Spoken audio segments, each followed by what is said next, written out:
है दोस्तों, एक और बार आप सबों को मैं एडवर्ड जी forex-gurukul.com के चैनल पर स्वागत करता हूं। आज हम लोग करेंसी मार्केट के एक और विशेषता के बारे में जानेंगे और वो है करेंसी पेयर्स। ठीक है, मैं शुरू करता हूं एक छोटे से सवाल से। आज अगर मैं आपको पूछूं कि $1 बोले तो कितना, तो आप क्या बोलोगे? 52 या 53? ग्रेट। फिर मेरा दूसरा क्वेश्चन रहेगा कि भाई 52 53 क्या? आलू, गोभी, प्याज, सब्जी कि जलेबियां? आप कहेंगे नहीं, 52 रुपीस भाई। क्योंकि हम हिंदुस्तानी हैं तो हमने एज्यूम कर लिया कि जो सवाल पूछा गया वैल्यूएशन का वो हमारे ही करेंसी में पूछा गया है। यही सवाल अगर हमने किसी यूरोपियन को पूछा होता तो उसने ब्रिटिश पाउंड में बताया होता, या तो फिर यूरो में बताया होता, किसी जापानीज ने उसको येन में बताया होता, किसी शेख साहब को पूछा होता तो उन्होंने रियाल में बताया होता। क्योंकि हम हिंदुस्तानी हैं तो हमने इंडियन नेशनल रुपीस में बता दिया। किसी पाकिस्तानी को पूछोगे तो वो पाकिस्तान नेशनल रुपीस में बताएगा। कहने का मतलब कि हम एक करेंसी का वैल्यूएशन करने के लिए दूसरे करेंसी का उपयोग हमें करना ही पड़ता है। ठीक है, अब मैं आपको दूसरा सवाल पूछूंगा। आप जानते होंगे कि 196 कंट्रीज हैं इस दुनिया में। कितने? 196 कंट्रीज हैं। वो भी डिबेटेबल है बेसिकली, लेकिन हम सब इस उदाहरण के लिए हम 196 कंट्रीज को पकड़ लेते हैं। तो 196 अगर कंट्रीज है तो 196 करेंसी होनी चाहिए। यूजुअली कुछ कुछ कंट्रीज का ऐसा है कि वो US डॉलर को यूज़ करती है, लेकिन हम चलो इस उदाहरण के लिए समझ लेते हैं कि 196 कंट्रीज हैं और 196 करेंसीज हैं। ठीक है, तो अब मेरा एक सवाल है आपसे। सवाल यह है कि $1 या ₹1 का वैल्यूएशन अगर आप करना चाहें तो कितने तरीके से कर सकते हैं अलग अलग?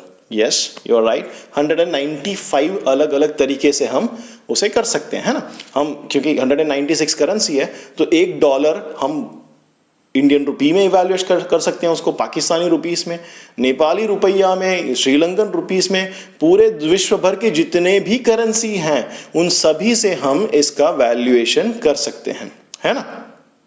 हमने देखा पहले बेसिक वीडियो में कि करेंसी मार्केट में आप जब करेंसी लेके जाते हैं तो बदले में आप करेंसी लेके आते हैं। कमोडिटी मार्केट में आपको चीज़ वस्तुएं मिलती है, स्टॉक मार्केट में आपको स्टॉक्स या शेयर मिलते हैं, लेकिन करेंसी मार्केट में आपको बदले में एक्सचेंज में करेंसी ही मिलता है। इस वजह से आपको हमेशा किसी न किसी करेंसी के साथ ही उसका वैल्यूएशन करना पड़ता है। अब मेरा तीसरा सवाल है आपसे। अगर आपको कोई ये आके कहे कि भाई मैंने आज डॉलर बेचा, तो क्या ये पूरा सेंटेंस हुआ या अधूरा सेंटेंस हुआ? आप पॉज करके फिर बताइए, पूरा सेंटेंस हुआ या अधूरा? अगर किसी ने आपसे ये आके कहा कि आज मैंने डॉलर बेचा या डॉलर खरीदा, राइट, मैं विश्वास करता हूं कि आप लोगों ने पॉज किया होगा।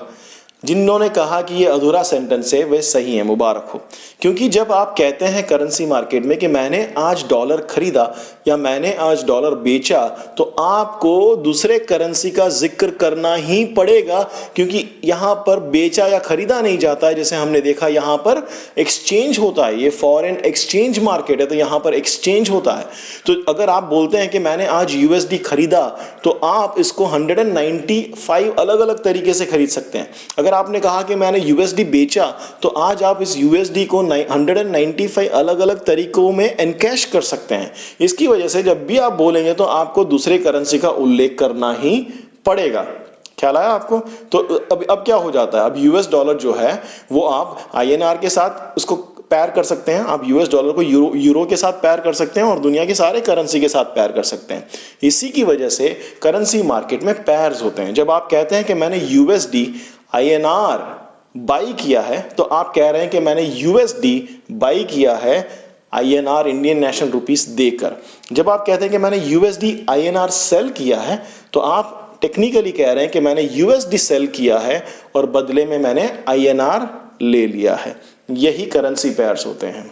मेजर करेंसी पेयर्स हैं, माइनर करेंसी पेयर्स हैं, वो सब हम लोग बाद में देखेंगे। पर करेंसी पेयर समझ में आया? तो जब भी आप जाके टर्मिनल में बैठेंगे तो वहाँ पे यूरो USD INR या ऐसे पेयर्स होंगे तो घबरा मत जाइएगा।